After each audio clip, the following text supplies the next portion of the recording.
Hey guys, it's Valerie. Sorry I got a little off track the last couple of days. Had some things come up. Today I wanted to talk to you a little bit about nutrition. So personally, I try to eat clean. That's what's really helped my weight loss personally, and also watching my portions. And I don't know about you guys, but I know a lot of people count calories as a way to track their progress, and that's how they kind of measure kind of their portions and the things that they're eating to lose weight. For me, I've never really been a big calorie counter. I find it really time consuming and kind of hard to stick with personally.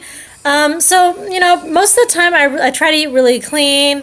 I try to kind of eliminate the processed junk like eating out, fast food, TV dinners, crackers, cookies, anything that doesn't come from a plant or isn't natural. I do occasionally eat meat. I'm not a huge meat eater. I'm more of a seafood eater. I also like eating tofu occasionally, but yeah, for the most part, I eat, kind of a clean plant-based diet, and that's really helped facilitate my weight loss. So I know everybody's a little different. I know that some people, they really like counting calories through their mobile app or tracking their progress through Fitbit, or sometimes a lot of people, like myself, work on portion control. I'd also do portion control personally. I just kind of, for me personally, to kind of sum up portion control, I usually stop eating. Once I'm starting to feel satisfied, I stop eating. I know if I continue eating, I'll just feel stuffed and bloated later. So right when I feel satisfied, I try to not to eat anymore. But when I meal prep for the week for work, I have these specific containers, and I put a certain amount of food in there. When I meal prep for the week, I fill them up and then I close them. So it's a very specific amount of food that I'm eating for lunch, and I know how much I'm eating, so I don't, have a tendency to overeat or something like that. And I know a lot of people eat out from busy work schedules, or you have kids and you just don't have time to go home and cook. And that's me personally. I work an 8-hour workday. So most of the time, yeah, when I get home, I don't feel like cooking. Occasionally, I still will get takeout from somewhere, but I'm really mindful about what it is and where I'm going and how much food I'm eating when I do eat out. So you have to be mindful about that.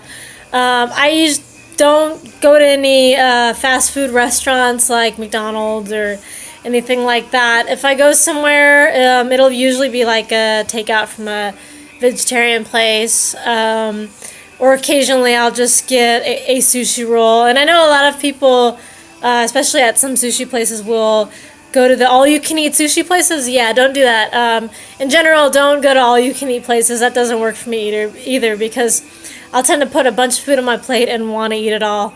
And yeah, so it's a no bueno. So you don't want to do that. But yeah, you just want to be mindful of where you're getting your takeout from and what it is.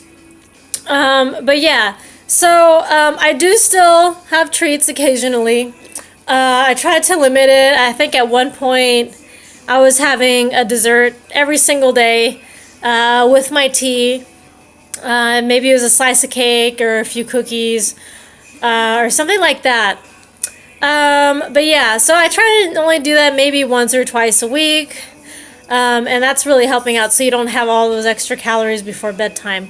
And I know a lot of people say that you shouldn't eat after 6 p.m., but that also really depends on your lifestyle and your body clock and what time you're getting up in the morning. I know a lot of people are night owls. They don't get up till maybe noon, and they're up till maybe 2 a.m. or something like that. So yeah, your clock and your schedule is going to be a little bit different. The time I eat dinner really varies. Sometimes it'll be maybe like around 6:30. I usually get home around then and I start cooking. and eating around that time. If I have to run errands, it could be like maybe 7:30, 8 o'clock. But I also don't generally go to bed until midnight or 12:30. So it also really depends on what time you're going to sleep. If you're someone who's going to sleep early, like you're going to sleep at 10, 10:30, yeah, not eating after 6 or 6:30 is probably ideal. But if you're going to bed later, then eating later makes a little bit more sense. So it just really depends on your schedule. If you're someone who works retail with an adjusting schedule and you're working real late, you may come home and you may be eating a little bit later. But yeah, generally you want to try to avoid eating less than 3 hours before bedtime. And another thing that I know a lot of people do in terms of weight loss, a lot of people want to really lose the weight fast. And I know a big thing that has been around, I know that there's the Atkins diet, I know there's the ketogenic diet, and there's a lot of different types of diets out there that involve cutting carbs. And a lot of people say, because there are some carbs that will turn into sugar, and a lot of people have a misconception that carbs are bad for you, and that's not entirely true. There are carbs that are processed carbs that aren't good for you, and those are going to be your white bread, your white pasta, your fast food, things like that. Those are going to be carbs that aren't good for you. French fries, stuff like that. But complex carbs are healthy carbs. Your quinoa, your brown rice, your whole grain, your oats, those are healthy for you. And for someone like me personally, I have IBS, so I need a lot of fiber in my diet for my digestive system. And complex carbs and fruit carry a lot of fiber in them. And I believe, from what I understand, I'm not an expert, not a nutritionist, but from what I understand about the keto diet is they cut out sugar and carbs entirely. And for someone like me with IBS, that just wouldn't work for my digestive system because I need fiber in my diet, like I need to breathe. So yeah, it's just about what you're eating. And fruit also does have, some fruit has a lot of sugar, like bananas has a lot of sugar. It's not a processed sugar, it's a healthier form of sugar. I know some people really need to limit their sugar intake, but just because a banana or apples have sugar in them, or carbs, a lot of carbs, I know banana and apples are both very high in carbs, just because they are high in carbs doesn't mean, oh my god, it's bad for me. Fruit is good for you. Anything that is not processed, like candy, fast food, crackers, cookies, those are your processed carbs, and yeah, those aren't going to be very healthy for you because your body digests it a very different way. So that's also something to think about. I know people who do the keto diet and it works really well for them, and yeah, that's great. But for me personally, it just wouldn't work for me. And I know a lot of people who do use it. The keto diet in particular is a high-fat, low-carb diet. I believe the Atkins diet was a high-protein, low-carb diet. So a little bit of a difference there.